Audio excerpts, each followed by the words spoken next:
a chocolate lover, then this is the cake for you. So let's make a crunchy chocolate cake together. First thing we're going to do is work on our cake batter. Now, I was gifted this machine and it's actually a Stokes machine, so we're going to give it a try and definitely make really good use of it. So the first thing we're going to do is into our mixing bowl, we are going to add 1 package of cream cheese at room temperature. Must be at room temperature. Now, if I can get it open, that would be wonderful. Okay, into the bowl. And now we are going to cream our cream cheese until it is kind of whipped and smooth. This looks great. Now you just want to go in with a spatula and just scrape the sides and the bottom. Now we're going to add in our eggs and we are going to mix until combined. This looks wonderful. This looks perfect. Now just make sure in between mixing, you stop your machine or whatever you're using, go in with a spatula, clean the sides, the bottom, so that everything is mixing together. Now into this, we are going to add in our buttermilk. I'm using homemade, you can use whatever you prefer. Now what I have here is some strong brewed coffee. Make sure it's cool before you add it in. And now we mix just until combined. Now we're going to add in a devil's food cake mix. You can use a fudge cake, whatever you find chocolate. Pour it in there. Guys, this cake is going to be so good. It's perfect for any occasion, even for a birthday. It is wonderful for the holidays. It's perfect if you're just craving chocolate cake and you want to eat something different. This is going to be your go-to. Now we're going to add in 1 package of instant chocolate pudding mix. This smells so good. And now we mix until smooth. Everything is looking great, smells wonderful. Now you want to preheat your oven to 350 degrees Fahrenheit. So now you want to have a 9 by 13 inch baking pan that has been well greased. And you also want to add some cocoa powder, just as if you were adding some flour, add some cocoa powder and just remove the excess. So we have the butter and the cocoa under our cake. And that's it, so let's move on.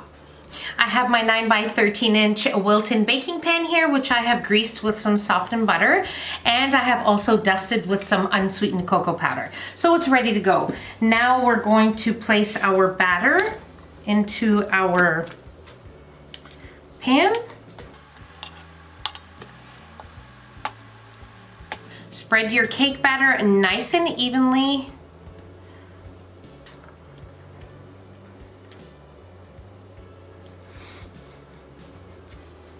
Now we're going to place this into our preheated oven at 350 degrees Fahrenheit, and we're going to bake for about 40 to 45 minutes. After about 35-38 minutes, you can just check with a toothpick. As soon as it comes out clean, then you are good to go. So let's get to baking. Into a microwave safe bowl, we are going to make our chocolate ganache. Now, we are going to make this before our hot chocolate mixture, which is the mixture we will be putting over our cake, because this needs to cool first. So we are going to do that. Into a bowl, we're going to add some semi-sweet chocolate chips. We're going to add in some heavy cream. And we are going to place this into the microwave, and at 30-second intervals, we're going to go in and give it a stir until our chocolate is completely melted. Our ganache is ready. It is perfectly smooth, and now you have to allow it to come to room temperature. So I'm just going to set it aside, and every once in a while, I'll give it just a little stir so it doesn't create any, film or anything on the top. And then when we are ready for it, we'll bring it back. Into a small saucepan, we're going to add our sugar. We're going to add our unsweetened cocoa powder. We're also going to add in our milk. Now we're going to add in some butter at room temperature, but if it's not, it's okay too. We're going to place our stove over medium heat, and we're going to stir, keep a close eye on it until our mixture comes up to a boil and it becomes thicker and smooth. I'll let you know what it looks like once we get there. And now you're going to keep giving it a stir once in a while, and you're going to allow it to come up to a bubble. So it'll bubble, it'll be nice and smooth, and then you will be ready to move on to the next step. Our mixture has come up to a bubble, as you can see. It is nice and smooth. Give it a good final stir. And we are going to close our stove top, and we are going to take our saucepan off of the heat, leave it aside, let it cool for about 10 minutes. My cake baked for exactly 35 minutes. Now, as soon as it comes out of the oven, you want to poke some holes all over it. Just be careful not to ruin your cake. If you have a large skewer, that probably works better, and that's what I'm going to do. I'm going to switch just to like a toothpick. I don't have any large skewers, so this is going to have to work. And just poke holes everywhere. My hot milk mixture has been sitting for about 10 minutes. It's still hot, and that is okay. So what we're going to do is just carefully pour it all over our cake.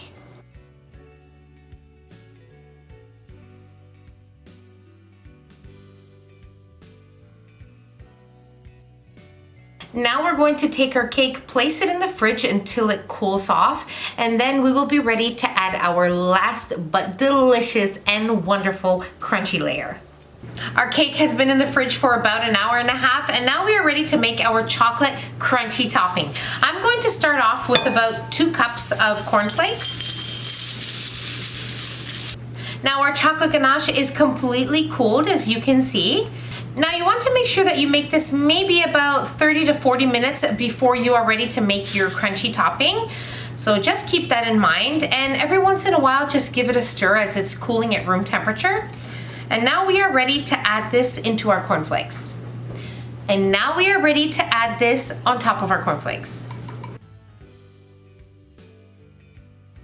Now we toss the cornflakes in the chocolate mixture.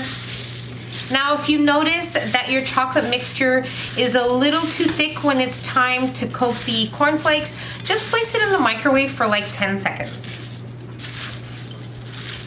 And it'll loosen it up a little bit. Now be careful so that you don't break up your cornflakes too much. Be patient and just keep coating your cornflakes in the chocolate ganache. Our cornflakes are completely coated in the chocolate ganache. I brought out my cake, which was in the fridge, and now we are just going to place this all over the top of our cake.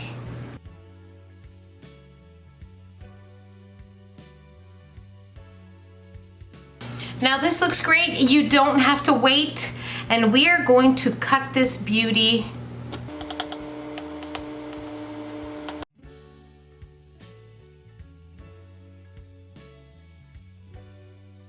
Let's give it a try.